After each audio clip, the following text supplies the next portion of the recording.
Welcome back to Mallu explainer. Resident evil എന്ന movie സീരീസിന്റെ കഥ പറയുന്ന രണ്ടാമത്തെ പാർട്ടാണ് ഈ വീഡിയോ. തീർച്ചയായിട്ടും ആദ്യ ഭാഗം കണ്ടിട്ട് വരണം. ഒരു അടിപൊളി എക്സ്പീരിയൻസ് തന്നെയായിരിക്കും നിങ്ങൾക്ക് ഈ ഒരു കഥ തരാൻ വന്നത്. ഓക്കെ, അപ്പൊ ആദ്യ ഭാഗം കഴിഞ്ഞവരാണെങ്കിൽ നമുക്ക് നേരെ ഈ രണ്ടാം ഭാഗത്തിലേക്ക് പോവല്ലേ. ആ ലാബിൽ നിന്നും, ലാബ് എന്ന് പറഞ്ഞാൽ ഭൂമിയിൽ നിന്നും 1/2 കിലോമീറ്റർ താഴെയായിട്ട് പാതാളത്തിലാണ് ഈ ലാബ് ഉള്ളത്. ഇവിടെ നിന്നും രക്ഷപ്പെടണമെങ്കിൽ ആലീസിന് മനസ്സിലായി ഒരേ ഒരു വഴി, അത് അവൾക്ക് മാത്രമേ പറ്റുള്ളൂ, റെഡ് ക്വീൻ. അങ്ങനെ ഇവർ ഷട്ട് ഡൗൺ ചെയ്ത ആ ഒരു റെഡ് ക്വീനെ ഇവര് ഓൺ ആക്കാണ്. അപ്പൊ തന്നെ സ്പെൻസ് വാണിംഗ് കൊടുക്കുന്നുണ്ട്, അവൾ നമുക്കിട്ട് നല്ല പണി തരുമെന്ന്. എന്താ ഇതൊന്നും നോക്കാതെ ആലീസ് ഓൺ ആക്കുകയാണ്. മാത്രല്ല ഓൺ ആക്കിയ പാടിന് റെഡ് ക്വീൻ പറയുന്നുണ്ട്, ഞാൻ നിങ്ങളെ വാൺ ചെയ്തതല്ലേ, ഇത് ഷട്ട് ഡൗൺ ചെയ്യാൻ പാടില്ല എന്ന്, നിങ്ങൾ എല്ലാവരും മരിക്കുമെന്ന്. ഇതേ സമയത്ത് ദേഷ്യം വന്ന റെയിൻ എന്തൊക്കെയോ പറയുന്നുണ്ട്. അപ്പൊ മാറ്റ് ചോദിക്കുകയാണ് എന്താണ് ഇവിടെ നടക്കുന്നത്. ഇതേ സമയത്ത് തന്നെ റെഡ് ക്വീൻ പറയാണ്, research, development, genetical engineering, experiment, T വൈറസിന്റെ ഗവേഷണം. എന്താണ് ഈ ടി വൈറസ്? ഇത് ചോദിച്ചു കഴിഞ്ഞപ്പോ റെഡ് ക്വീൻ പറയാണ്, മനുഷ്യരുടെ മറ്റൊരു തലത്തിലേക്കുള്ള ഒരു മുന്നേറ്റം തന്നെയാണ് ടി വൈറസ്.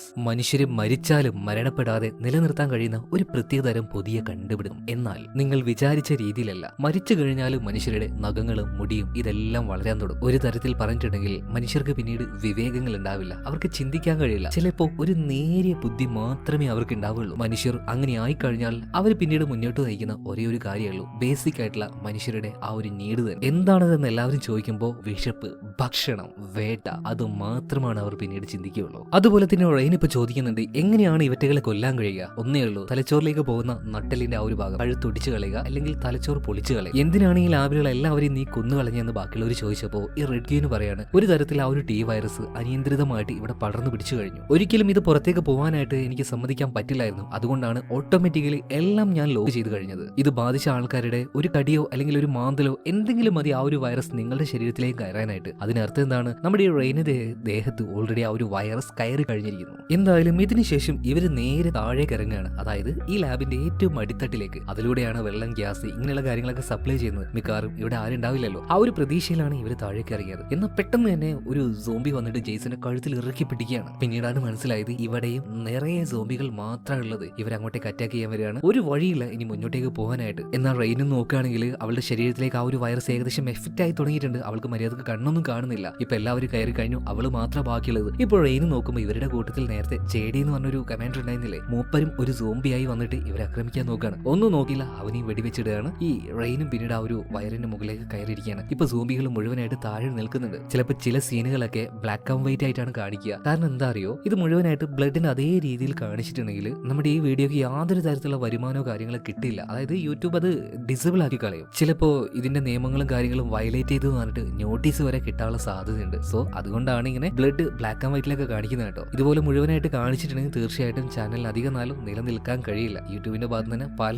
വാർണിംഗ്സ് എനിക്ക് കിട്ടിയിട്ടുണ്ട്. ഇതിന് ശേഷമാണ് ഞാൻ ഇങ്ങനെ ചെയ്തത് കേട്ടോ, ബ്ലാക്ക് ആൻഡ് വൈറ്റ് ഒക്കെ ആക്കാനും ബ്ലർ ആക്കാനൊക്കെ തുടങ്ങിയത്. എന്തായാലും ഇവരിപ്പോ ആ ഒരു പൈപ്പിന്റെ മുകളിലാണല്ലോ, സോംബികൾ നിറയെ താഴെയുണ്ട്. ഇപ്പൊ ചെറിയ രീതിയിൽ റെയിനെ അത് ബാധിച്ചു തുടങ്ങിയപ്പോൾ ആലീസിന് വല്ലാത്ത സങ്കടം തോന്നുന്നുണ്ട്. അവൾ ആ ഒരു രീതിയിലൊക്കെ അവളോട് സംസാരിക്കുമ്പോൾ ഭയങ്കരമായിട്ട് റെയിന് ദേഷ്യം വരികയാണ്. എന്നോട് അങ്ങനെ സംസാരിക്കേണ്ടെന്ന് പറയാണ്. കാരണം അവളുടെ ആ ഒരു നേച്ചർ തന്നെ അങ്ങനെയാണ് കേട്ടോ, ഒരു പരുക്കൻ സ്വഭാവമാണ്. എന്തായാലും പിന്നീട് ഇവർ ആ ഒരു പൈപ്പിന്റെ മുകളിലൂടെ പോയിക്കൊണ്ടിരിക്കുകയാണ് കേട്ടോ. എല്ലാവരും ഇപ്പൊ ചുമരിന്റെ ഒരു ഭാഗത്തേക്ക് കയറി കഴിഞ്ഞു. ഇനി അവസാനം ബാക്കിയുള്ള സ്പെൻസ് ആയിരുന്നു. അപ്പോഴേക്കും ആ ഒരു പൈപ്പ് പൊട്ടിപ്പോവാണ്. സ്പെൻസ് മാത്രം താഴേക്ക് വീഴാണ്. ഇവർക്കാണെങ്കിൽ ഇറങ്ങിച്ചെന്ന് രക്ഷിക്കാനും കഴിയുന്നില്ല. ഇപ്പൊ റെയിനോട് ഷൂട്ട് ചെയ്യാൻ വേണ്ടി പറയുമ്പോൾ അവൾക്ക് ഫോക്കസ് ചെയ്യാൻ കഴിയുന്നില്ല. ആലീസ് ആ ഒരു ഗണ്ണ് മേടിച്ച് ഒരുത്തനെ ഷൂട്ട് ചെയ്യാണ്. ആ ഒരു ഗ്യാപ്പിൽ സ്പെൻസ് അവിടെ ഉണ്ടായിരുന്ന ഒരു പൈപ്പിന്റെ മുകളിലേക്ക് കയറി ഇരിക്കുന്നുണ്ട്. എന്നിട്ട് ഇവരോട് പറയാണ്, നിങ്ങൾക്ക് എന്നെ രക്ഷിക്കാൻ കഴിയില്ല, കാരണം എന്റെ കാലിന് കടിയേറ്റ് കഴിഞ്ഞു. അതുപോലെ തന്നെ ഇത്രയും ആൾക്കാരെ കൊല്ലാനുള്ള ബുള്ളറ്റും കാര്യങ്ങളൊന്നും നിങ്ങളുടെ കയ്യിലില്ല, അതുകൊണ്ട് പൊയ്ക്കോന്ന് പറയാണ്. അങ്ങനെ സ്പെൻസിന്റെ നിർബന്ധം കൊണ്ട് ഇവർ അവിടുന്ന് പോവാണ്. മാത്രമല്ല അവന്റെ ഗണ്ണിൽ ഒരേ ഒരു ബുള്ളറ്റേ ഉള്ളൂ. ഇവരെല്ലാവരും പോയി കഴിഞ്ഞപ്പോൾ ഒരേ ഒരു ഫയറിംഗ് സൗണ്ട് കേൾക്കുന്നുണ്ട്. ആലീസ് വിചാരിച്ചു അവൻ ആത്മഹത്യ ചെയ്തായിരിക്കുന്നത്. എന്നാൽ ആ ഒരു ബുള്ളറ്റ് കൊണ്ട് അവന്റെ അടുത്തേക്ക് വന്ന ഒരു സോംബി അവൻ വെടിവെച്ചിട്ട് അവൻ രക്ഷപ്പെടാനുള്ള ഓരോ കാര്യങ്ങൾ നോക്കുകയാണ്. എന്നാൽ ഇവരൊക്കെ പോയി കഴിഞ്ഞാലും ഇവരുടെ പിന്നാലെ തന്നെ കറക്റ്റ് ആ ഒരു റൂട്ടിൽ തന്നെ മറ്റൊരാൾ കൂടെ വരുന്നുണ്ട്. വ്യക്തമായിട്ട് ഇപ്പോഴും അതിന്റെ ആ ഒരു രൂപം കാണിച്ചിട്ടില്ല, ഒരു പ്രത്യേകതരം തോലില്ലാത്ത ജീവി.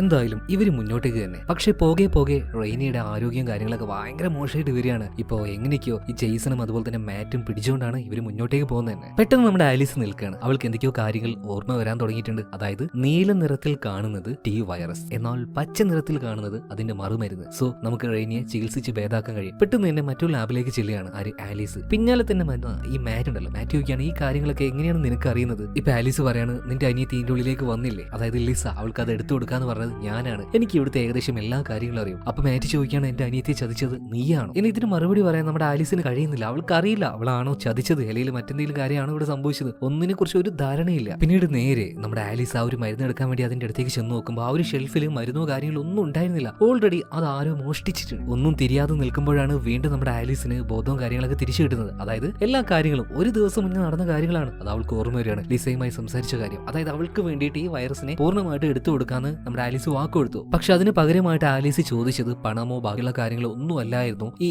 അംബ്രല കോർപ്പറേഷൻ ഇതിന്റെ അടിവേരി തന്നെ ഇളക്കണം, അതായിരുന്നു ആലീസിന്റെ ആവശ്യം. പക്ഷെ ഇവർ ഈ സംസാരിക്കുന്ന കാര്യങ്ങളൊക്കെ അവിടെ ഇരുന്ന് ഒളിഞ്ഞിരുന്ന് ഒരു മൈക്ക് ഉപയോഗിച്ചുകൊണ്ട് ഒരാൾ കേൾക്കുന്നുണ്ടായിരുന്നു. മറ്റാരുമല്ല, ആലീസിന്റെ വിവാഹം കഴിച്ച ആ ഒരു ഫേക്ക് വിവാഹം നടത്തിയില്ലേ, അയാൾ തന്നെ ജെയ്സൺ. പിന്നെ അവർ തമ്മിലുള്ള ആ ഒരു റിലേഷൻ കാര്യങ്ങൾ ഇതെല്ലാം കഴിഞ്ഞതിന് ശേഷം നമ്മുടെ ആലീസ് നല്ല ഉറക്കത്തിലാണ്. അവൾക്ക് വേണ്ടിയിട്ട് ഒരു ലെറ്ററും എഴുതി വെച്ചിട്ടാണ് പിന്നെ ഈ ജെയ്സൺ പോകുന്നത്. അതായത് നമ്മൾ കഥയുടെ ആരംഭത്തിൽ കണ്ടില്ലേ, ആ ഒരു വൈറസ് മോഷ്ടിക്കുന്ന ആള് അത് മറ്റാരുമല്ല, ജെയ്സൺ ആണ്. ജെയ്സൺ തന്നെയാണ് ആ ഒരു മരുന്ന് ലാബിൽ എറിഞ്ഞുകൊണ്ട് ഇവിടെ ഇത്രയും വലിയ അപകടങ്ങൾ ഉണ്ടാക്കിയത്. അപ്പൊ വില്ലൻ ഇവൻ തന്നെ. പെട്ടെന്ന് അവന്റെ പേര് ആലീസിന് ഓർമ്മ വരികയാണ്. പേര് വിളിക്കാണ്. അപ്പൊ ജെയ്സനും കാര്യം മനസ്സിലായി. ആലീസ് അവിടെ ഒരു ഗണ്ണ് കാണുന്നുണ്ട്, അത് എടുക്കാൻ നോക്കുന്നുണ്ട്. അതിനു മുന്നേ ജെയിംസ് അല്ല, ജെയ്സൺ അത് എടുക്കുകയാണ്. അതായത് ജെയ്സന് യാതൊരു മറവയും കാര്യങ്ങളും സംഭവിച്ചിട്ടില്ല. അവൻ വെൽ പ്ലാൻഡ് ആയി ഈ മരുന്ന് എടുക്കുക, പുറത്തു കൊണ്ടുപോയി വിൽക്കുക. കോടിക്കണക്കിന് രൂപയാണ് കിട്ടാൻ പോകുന്നത്. എല്ലാ കാര്യങ്ങളും ഇപ്പൊ ആലീസിന് മനസ്സിലായി. ആലീസ് പറയാണ് മര്യാദക്ക് അത് എവിടെയാണെന്ന് പറഞ്ഞു. ഇതേ സമയത്ത് തന്നെ ജെയ്സൺ പറയാണ്, നിനക്കറിയില്ല എത്രത്തോളം വലിയ സമ്പത്താണ് നമുക്ക് വേണ്ടി പുറത്ത് കാത്തിരിക്കുന്നത്, എന്റെ കൂടെ വാ, നമുക്ക് പോവാന്ന് പറയാണ്. ഇപ്പൊ മാറ്റും അങ്ങോട്ടേക്ക് ചാടി വന്ന് നിൽക്കുന്നുണ്ട്. എന്നാൽ ഗൺ പോയിന്റിലായതുകൊണ്ട് തന്നെ ഇവർക്കൊന്നും ചെയ്യാൻ കഴിയുന്നില്ല. ഇപ്പൊ ഈ മാറ്റിന് നോക്കിയിട്ട് ജെയ്സൺ പറയാണ്, നീ എന്താ വിചാരിച്ചത്, ഇവനെ പോലെയുള്ള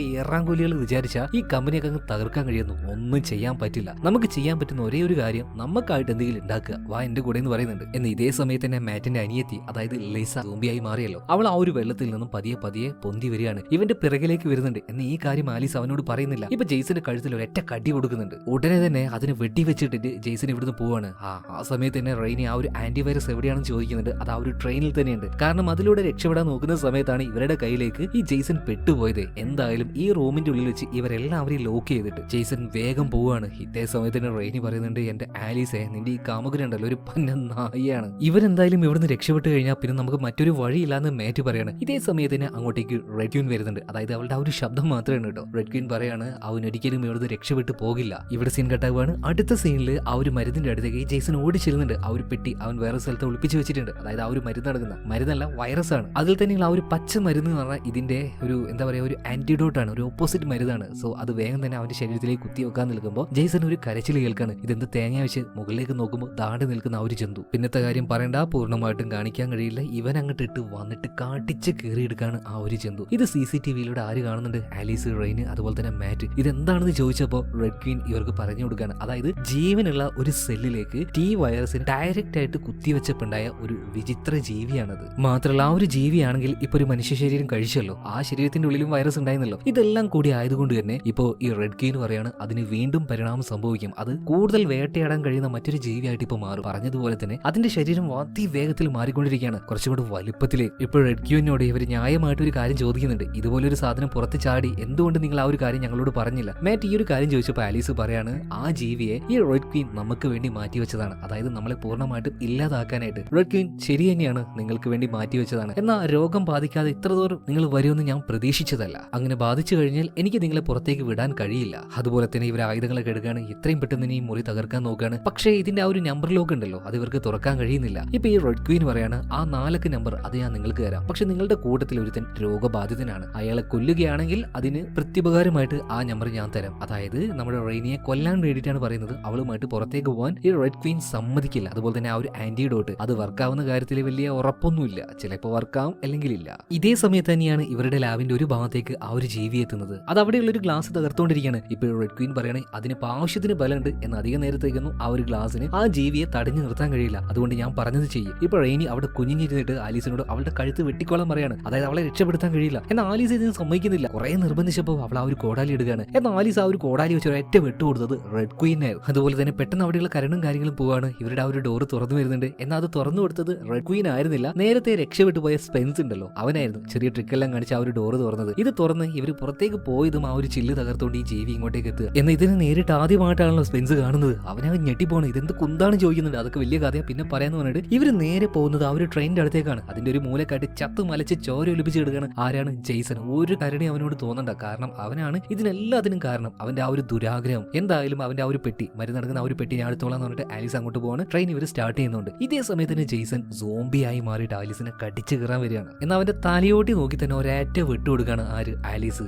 അവൻ ഇട്ട് കൊടുത്ത ആ ഒരു റിങ് അത് ഊരി അവന്റെ അടുത്തേക്ക് തന്നെ ഇട്ട് കൊടുക്കുകയാണ്. കാരണം ഒരു രീതിയിലും മനസ്സുകൊണ്ട് അവനോട് ഒരു ഇഷ്ടം നമ്മുടെ ആലീസിന് തോന്നിയിട്ടേ ഇല്ല. എന്തായാലും ഇതിനുശേഷം ട്രെയിൻ പതിയെ പതിയെ മൂവ് ആവുന്നുണ്ട്. ഇപ്പൊ ആലീസ് റെയിനിക്ക് ആ ഒരു മരുന്ന് കുത്തി വെച്ച് കൊടുക്കുകയാണ്. ചിലപ്പോൾ അവൾ റിക്കവർ ആവും, അല്ലെങ്കിൽ റിക്കവർ ആവുന്നില്ല, ഒരു സോംബി ആയിട്ട് മാറും. അതുപോലെ തന്നെ നമ്മുടെ സ്പെൻസും അവനും കടിയേറ്റല്ലോ, അവനും ഇഞ്ചക്ഷൻ എടുക്കുന്നുണ്ട്. പതിയെ പതിയെ ആ ഒരു ട്രെയിൻ മുന്നോട്ടേക്ക് പോകാൻ തുടങ്ങി. അതുപോലെ തന്നെ ആലീസിനോട് റെയിനി പറയുന്നുണ്ട്, ഇനി അഥവാ ഇത് വർക്ക് ആയില്ല, ഞാനൊരു സോംബി ഒരു മൃഗമായി മാറുകയാണെങ്കിൽ എന്താ നീ ചെയ്യേണ്ടത് എന്ന് നിനക്ക് നന്നായിട്ട് അറിയാലോ. എന്തായാലും ഈ മരുന്ന് ഏറ്റവും ഇല്ലയൊന്നും അറിയില്ല. പതിയെ പതിയെ പതിയെ തന്നെ ആലീസിന്റെ ആ ഒരു എനർജിയും കാര്യങ്ങളൊക്കെ പോവാണ്. അവളുടെ തല അങ്ങനെ താന്നു പോകുന്നുണ്ട്. ഏകദേശം അവളൊരു സോംബിയായി മാറാൻ വേണ്ടി പോവാണ്. ആലീസിന് മനസ്സിലായി വർക്ക് ആവില്ല എന്ന്. അതുകൊണ്ട് തന്നെ ഗണ്ണെടുത്ത് അവളെ ഷൂട്ട് ചെയ്യാൻ നിൽക്കുന്ന അതേ സെക്കൻഡിൽ തന്നെ റെയിനി ആ ഒരു ഗണ്ണ് തട്ടി മാറ്റാണ്. ഇല്ല, എനിക്ക് റീകവർ ആവാൻ പറ്റുമെന്ന് തോന്നുന്നുണ്ട്. കാരണം പതിയെ പതിയെ എൻ്റെ ഉള്ളിൽ ആ ഒരു ക്ഷീണൊക്കെ മാറി വരുന്നുണ്ട്. അപ്പൊ എല്ലാവർക്കും ആശ്വാസമാണ്, മരുന്ന് വർക്കായി. ആ ഒരു സന്തോഷത്തിൽ നിൽക്കുന്ന സമയത്ത് എവിടുന്നറിയില്ല മൂവ് ചെയ്തുകൊണ്ടിരിക്കുന്ന ഈ ട്രെയിനിന്റെ ഒരു ഭാഗത്ത് വലിയ 3 തുളയിട്ടുകൊണ്ട് ഒരു നഖം വരികയാണ്. ആ നഖം നമ്മുടെ മാറ്റിന്റെ കൈയുടെ ഒരു ഭാഗത്തൂടെ മാന്തി പോകുന്നുണ്ട്. അവന് നന്നായിട്ട് വേദനയാവുന്നുണ്ട്. എന്ന് ഇവർക്കൊന്നും തിരിയുന്നില്ല ഇത് എന്താണെന്ന്. മറ്റവൻ തന്നെ, അതായത് റെഡ് ക്വീൻ പറഞ്ഞ ആ സെല്ലിലേക്ക് ടി വൈറസിനെ കുത്തി വെച്ചുണ്ടാക്കിയ ഒരു പ്രത്യേകതരം ഈ ഭൂമിയിലില്ലാത്ത ഒരു പുതിയ മൃഗം, അതാണ് ഇവരുടെ ആ ഒരു ട്രെയിൻ ആക്രമിച്ചുകൊണ്ടിരിക്കുന്നത്. അതിവേഗത്തിൽ പോകാൻ മാറ്റി പറയുന്നുണ്ടെങ്കിലും ഇപ്പോ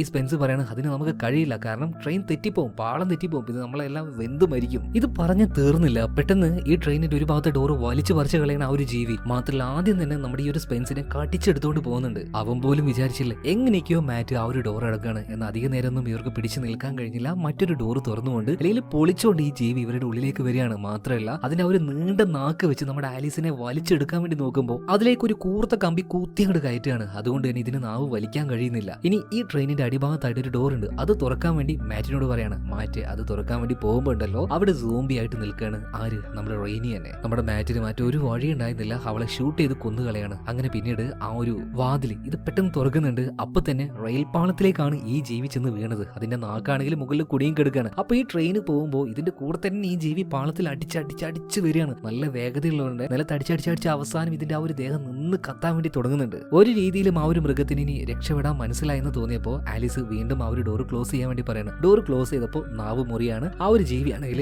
റെയിൽ പാളത്തിൽ എവിടെയോ ചെന്ന് വീഴുന്നുണ്ട്, കത്തി അമർന്നുകൊണ്ടിരിക്കുകയാണ്. എന്തായാലും അതിന്റെ ആ ഒരു ശല്യം കഴിഞ്ഞു. ഇതേപോലെ തന്നെ ഈ ഒരു ട്രെയിൻ ആണെങ്കിൽ ബംഗ്ലാവിന്റെ അടിയത്ത് ആ ഒരു ബേസ്മെന്റിലേക്ക് എത്തിയിട്ടുണ്ട്. അതിവേഗത്തിൽ തന്നെ ഇവർ ആ ഒരു സാമ്പിളുമായിട്ട് നേരെ ബംഗ്ലാവിന്റെ മുകളിലേക്ക് എത്തുന്നുണ്ട്. അതായത് നമ്മുടെ ആലീസ് ഫസ്റ്റ് തന്നെ കണ്ണു തുറന്ന ആ ഒരു സ്ഥലം തന്നെ. എന്നാൽ അവിടെ എത്തിയ സമയത്ത് ആലീസ് നിലത്തിരുന്ന് വല്ലാതെ സങ്കടപ്പെട്ടുകൊണ്ടിരിക്കുകയാണ്. കാരണം എന്താ, അംബ്രല കോർപ്പറേഷൻ അതിന്റെ അടിവേരെ ഇളക്കലാണ് അവളുടെ ലക്ഷ്യം. അതിന് അവളെ കൊണ്ട് കഴിഞ്ഞില്ല. ഇപ്പൊ മാറ്റ് പറയാണ് കുഴപ്പമില്ല, അവർക്കെതിരായിട്ടുള്ള തെളിവ് അതാണല്ലോ നമ്മുടെ കയ്യിൽ ഇപ്പോൾ ഉള്ളത്, തീർച്ചയായിട്ടും ഈ പേടിക്കേണ്ട, നമുക്കത് ചെയ്യാൻ വേണ്ടി കഴിയും. ഇത് പറയുന്ന സമയത്തൊക്കെ മാറ്റ് അവന്റെ ആ ഒരു മുറിയായി കൈപിടിച്ച് ഇടക്കിടക്ക് ഇങ്ങനെ നിലവിളിക്കുന്നുണ്ട് കേട്ടോ. ഒരു ഘട്ടത്തിൽ അവനൊന്നും ചെയ്യാൻ പറ്റാണ്ട് നിലത്ത് കിടന്ന് ഉരുളുകയാണ്. കാരണം അവനും ഇൻഫെക്റ്റഡ് ആയിട്ടുണ്ട്. കുഴപ്പമില്ല, അതിന്റെ ആ ഒരു മറുമരുന്ന് നമ്മുടെ കയ്യിൽ ഇപ്പൊ ഉണ്ടല്ലോ, നമുക്കത് ഇഞ്ചക്ട് ചെയ്യാന്ന് പറഞ്ഞിട്ട് ആലീസ് ആ ഒരു പെട്ടി തുറക്കാൻ നിൽക്കുമ്പോഴേക്കും അവർ നിൽക്കുന്ന ആ മുറിയുടെ പല ഭാഗത്തുനിന്നും വാതിലുകൾ തുറന്നു വരികയാണ്. നല്ല വെളിച്ചമുണ്ട്. കുറച്ച് വൈറ്റ് കോട്ടിട്ട ആൾക്കാർ ഇതിന്റെ പുറത്തേക്ക് വരികയാണ്. മാത്രമല്ല കെട്ടിയിട്ടുകൊണ്ട് നമ്മുടെ മാറ്റിനെ ഇവരെടുത്തു കൊണ്ടുപോകുന്നുണ്ട്. അതേ സമയത്തിന്റെ മാറ്റിന്റെ ആ ഒരു മുറിയിൽ നിന്നും എന്തൊക്കെയോ ചില നാരുകൾ, അതായത് മറ്റെന്തോ ഒരു ജീവി അവന്റെ ആ ഒരു മുറിയുടെ ഉള്ളിലൂടെ പുറത്തേക്ക് വരാൻ വേണ്ടി ശ്രമിക്കുകയാണ്. ഇതെന്താണെന്നൊന്നും മാറ്റിന് മനസ്സിലാവുന്നില്ല. അതുപോലെ നമ്മുടെ ആലീസിനും ആകെക്കൂടി ഒരു അന്താളിപ്പ്. തീർച്ചയായിട്ടും കഥയുടെ അടുത്ത ഭാഗം നമുക്ക് നാളെ തന്നെ കേൾക്കാം. ഓക്കെ.